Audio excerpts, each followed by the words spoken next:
Sa gitna ng patuloy na investigasyon sa umano'y anomalya sa flood control projects, muling iginiit ni Ferdinand Marcos Jr. ang kanyang paninindigan na papanagutin ang lahat ng sangkot.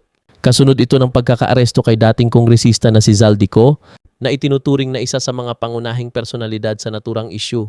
Ayon kay Claire Castro, bukas ang Pangulo sa anumang impormasyon na maaring ibunyag ni Ko, lalo na kung makakatulong ito upang matukoy ang iba pang sangkot sa umano'y katiwalian.